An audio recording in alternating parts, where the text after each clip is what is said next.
Vou sair então com a palavra Andréia, agora do Juntos. Bom, boa noite, eu sou a Andréia, sou militante do coletivo Juntos, que é um dos coletivos que faz parte da Assembleia Estadual da Água. O deputado Ivo Valente falou que a juventude precisa estar na luta, a juventude está aqui, está no plenário, vai estar aí onde precisar. Bom, eu queria falar um pouquinho, né, sobre a Assembleia Estadual da Água, explicar de onde que ela surgiu. E aí, na verdade, essa Assembleia Estadual da Água, ela tem como aí o estopim, né, para a gente entender que era necessário formar essa Assembleia Estadual da Água, a partir da realidade de Itu. Como a Maru falou, o pessoal de Itu está aqui, acho que eles vão depois contar mais um pouquinho melhor, né, como é que foi a situação lá, mas o professor Zucco estava falando, como é que a gente vai imaginar a nossa casa com 4 dias sem poder dar descarga? A gente não precisa imaginar, tem o pessoal de Itu que passou aqui por isso, sabe muito bem como é que é, né? Então, só resumidamente, assim, para contextualizar o que estava acontecendo em Itu, não sei se todo mundo acompanhou, mas a cidade de Itu passa por problemas de abastecimento há 10 anos, isso inclusive foi o que foi alegado para a população do porquê precisava privatizar a companhia de abastecimento da cidade, porque o sistema público não estava funcionando, então privatiza. Só que o resultado dessa privatização ela na verdade foi o agravamento dessa crise, né? O pessoal de Itu, a gente está começando a sentir aí os primeiros impactos dessa crise agora, né, janeiro, fevereiro de 2015, mas o pessoal em Itu, desde 2014 já começou o ano em funcionamento, né? Por conta de falta de investimento. Os professores aqui falaram sobre essa questão das perdas do sistema, que em São Paulo é por volta, aqui, São Paulo capital, é por volta de 30%, mas lá em Itu é 40%, às vezes 50%, né? Então, tem uma questão diretamente relacionada com essa falta de manutenção, com a gestão mesmo dessa água. E aí, o que aconteceu em Itu foi que a falta de água, como a própria Maru colocou, ela deixa a população completamente revoltada. E por conta disso, surgiram manifestações espontâneas, né, nos bairros em Itu. E a gente, do Juntos, desde o comecinho do ano passado, veio acompanhando essa questão da água. E a gente começou a perceber que, na verdade, esse problema da água, e acho que é bastante importante falar disso, ele não é um problema aqui do Sistema Cantareira, mas ele é um problema estadual, regional e nacional, né? Então, inclusive, a gente está aqui na Assembleia do Estado de São Paulo, é importante a gente lembrar, eu sei que imagino que, assim como eu, a maioria das pessoas que compõem o plenário, que estão aqui na mesa, sejam da região metropolitana de São Paulo, sejam da cidade de São Paulo, mas a cidade de Itu, assim como a cidade de Campinas, como a cidade de Piracicaba, como a cidade de Guarulhos, já estão passando, Ribeirão Preto também, Ribeira, tem várias cidades que já estão passando por esse problema há bastante tempo. Então acho que é importante a gente lembrar que não é um problema específico também da Sabesp, né, aqui do Sistema Cantareira, mas sim está relacionado com um modelo de gestão do governo estadual, mas também do governo federal, uma vez que são essas duas esferas que se definem qual vai ser o modelo de produção, qual vai ser o modelo de desenvolvimento agrário, qual vai ser o modelo de desenvolvimento urbano, né? Então, acho que a gente também tem que levar isso em consideração. Quando a gente fala do Código Florestal, por exemplo, né, que o desmatamento da Amazônia, isso tem a ver com a política do governo federal também. Bom, e aí a gente veio acompanhando essa questão, e acho que ficou bastante claro aqui na fala dos professores, né, de que essa crise, ela foi aumentada, agravada por questões ambientais, né, como a falta de chuvas, por exemplo, mas, na sua essência, ela é uma crise de gestão, na verdade. O que é gestão? São decisões políticas, né? Planejamento, por exemplo. E aí, eu tinha uma professora, a professora está viva ainda, né? Tem uma professora, eu que não sou mais aluna dela, de geografia urbana, e que quando a gente falava na aula, né, de que, isso aqui é falta de planejamento, ela ficava muito brava, porque a gente tem que entender que não é uma questão de falta de planejamento. É um planejamento que foi, na verdade, visando outros objetivos, né? Então, o objetivo, na verdade, do planejamento que foi feito em São Paulo é que tinha outro objetivo, não é que faltou planejamento. Então, acho que é importante a gente ter isso claro também. E aí, voltando aqui, retomando, a gente vai acompanhando esse tema desde o começo do ano, e aí o pessoal em Itu, que já estava com uma dinâmica bastante acelerada, estava com essa ideia de fazer uma assembleia, a gente também abraçou a ideia. E aí no finalzinho, no final do ano, no começo de dezembro, a gente conseguiu se articular com muitas organizações, foram 70 organizações que participaram, né, aí, direto ou indiretamente, desse encontro. Então, movimentos coletivos como Juntos, como Rua, como o Movimento Itu Vai Parar, MTST, o MST, algumas ONGs também, né, como o próprio ISA que estava presente, a SOS Mata Atlântica, a Greenpeace, o IDEC, o pessoal da Minha Sampa e o pessoal da Mídia Ninja, do Conta d'Água, que inclusive está transmitindo o evento aqui ao vivo. Quem quiser entrar na página aí do Conta d'Água e divulgar para os amigos que não puderam estar presentes aqui, o pessoal está transmitindo ao vivo. E bom, a gente se juntou no dia 6 de dezembro para discutir essa questão, né, da falta de água, da crise, desse colapso que a gente está vivendo no Estado de forma geral. E aí, o resultado dessa discussão que a gente fez no dia 6 foi que justamente a conclusão que a gente chegou aqui, né, de que essa crise ela não é uma crise estritamente ambiental, apesar de estar relacionada, mas ela é uma crise de gestão, uma crise política. E, junto com isso, com essa crise de planejamento, tem um processo de mercantilização da água, né? E acho que é importante a gente colocar de que a água tem que ser um direito. Esse, inclusive, é uma das bandeiras, né, que a Assembleia da Água está tocando daqui para frente. A gente tem que defender que a água tem que ser um direito, ela não deve ser uma mercadoria.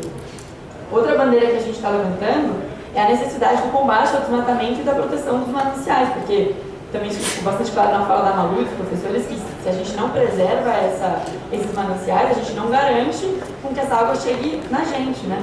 E um terceiro ponto, que é a gestão desses recursos, dessa água, com transparência e participação. Porque o que a gente tem acompanhado, acho que muita gente, né, conforme os professores foram falando, eu fui observando aí os rostos das pessoas e a expressão de vocês, de cada fala, uma surpresa cada vez maior, de desespero, inclusive, né? Por quê? Porque o governo do Estado tem blindado essa questão, né? A gente não tem tido acesso à informação, que é o básico para que a gente próprio possa se planejar. Acho que é um direito nosso, inclusive, ter acesso a essa informação para que eu possa saber como que eu vou lidar com essa crise na minha casa. Então, acho que foi um pouco isso a discussão que a gente fez na Assembleia Estadual da Água. E aí a gente tem algumas propostas que eu gostaria de apresentar, até para que todo mundo ficasse ciente, né, e se juntasse, inclusive, para que a gente encampasse mais batalhas, mais mobilização, seja via institucional, seja na rua, a partir dessas bandeiras aqui. Que, primeiro, como a Mário falou, acho que a coisa mais essencial que a gente tem para batalhar agora é cobrar do governo do Estado qual é o plano de emergência que ele vai tomar, né? Porque a gente, indivíduo aqui, sociedade civil, pode não saber muito bem, a gente pode não ter uma excelente resposta, né, para dar de como que a gente vai sair dessa crise. Mas uma pessoa, minimamente uma pessoa, é responsável por isso, que é o governador do Estado. Então, ele tem que nos dizer qual que é o plano, né, minimamente isso. Então, acho que é bastante importante isso. E, claro, esse plano ele tem que ser divulgado, tem que ter participação da sociedade de modo geral. Um segundo ponto que é muito importante, a Maru também falou sobre isso, é a questão do congelamento dos preços da água, seja de caminhão-pipa, ou seja das garrafas de água nas distribuidoras, ou seja, porque diminuindo a oferta, né, a lei do mercado diz que vai subir o preço. Então, a gente não pode excluir a população mais pobre de ter acesso à água porque eles não têm dinheiro para isso. Então, é bastante importante que a gente também paute essa questão do congelamento dos preços. Outra coisa que é bastante importante, que ao invés do governo do Estado, em conjunto com o governo federal, estar se preocupando com a realização de grandes obras, que inclusive vão demorar anos para ficar prontas, 2, 5, 15 anos, e isso não vai resolver o nosso problema imediato, acho que uma coisa essencial é a gente pautar a manutenção da rede de distribuição, né? Como os professores colocaram aqui, a gente tem 30% de água que se perde na rede de distribuição. Então, se a gente fizer uma obra que tem, inclusive, muito menos custo, né, a gente consegue ter algum resultado um pouco mais imediato. Outra coisa que é bastante importante é garantir que o governo do Estado, junto com a Sabesp, se responsabilize por distribuir caixa d'água para a população mais pobre. A gente sabe que caixa d'água faz muita diferença. A população mais pobre não tem condição de comprar caixa d'água.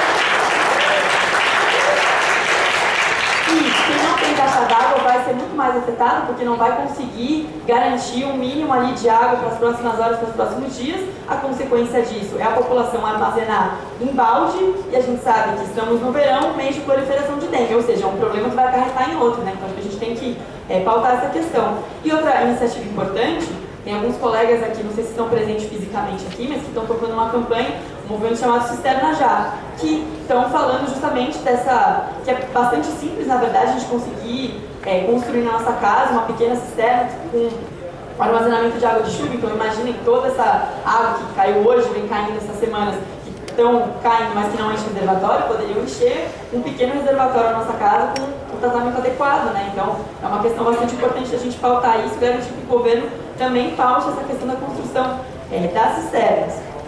E aí, uma coisa bastante importante, além de todas elas são importantes, né? Mas é a questão da gente lembrar que os grandes consumidores de água não somos nós que estamos aqui, né? Se a gente fizer todo o esforço do mundo na nossa casa, de fechar a torneira para escovar o dente, diminuir o tempo de banho, de não lavar a calçada com a água, a gente vai ajudar e tem que fazer isso mesmo, mas a gente não pode esquecer que os grandes consumidores de água estão na agricultura e estão na indústria, né? E, por enquanto, até o momento, o governo do estado vem pautando campanhas que são exclusivamente para o uso doméstico de água. Então a gente precisa fazer com que o governo também pressione e que leve essa crise também para os ruralistas, para o agronegócio e também para as indústrias. E aí, nesse sentido, dado aqui que o colapso, nós estamos à beira do colapso, a gente precisa garantir que a água que tiver seja para consumo humano. Como a Mário falou, a gente precisa garantir que essa água seja levada para a escola, seja levada para a creche, seja levada para asilo, enfim, né, que ela seja utilizada para a nossa sobrevivência, propriamente dita.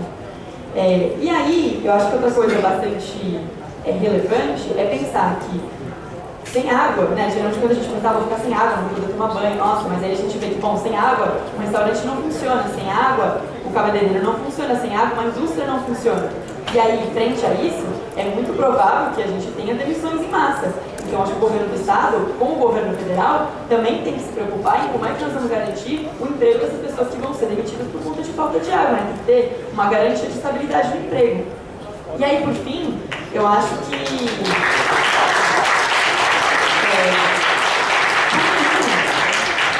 é urgente que a gente tenha acesso aos dados e que seja transparente a gestão dessa crise, né? Para que a gente, inclusive, como eu falei, possa se preparar para esse momento.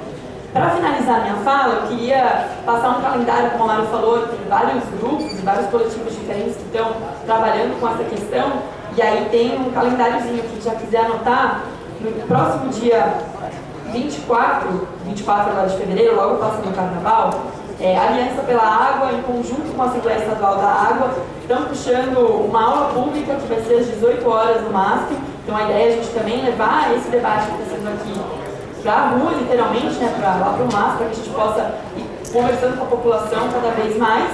E no dia 22 de março, que é o Dia Mundial da Água, inclusive, está marcada a segunda Assembleia Estadual da Água. Então, inclusive, fica o convite para todo mundo que estiver aqui, vocês têm que estar nessa segunda Assembleia para que a gente possa melhorar cada vez mais a nossa atuação.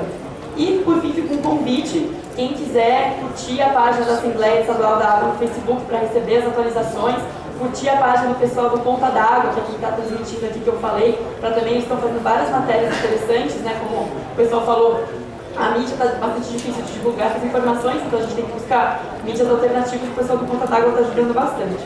É isso, obrigada. Obrigado, Andréa.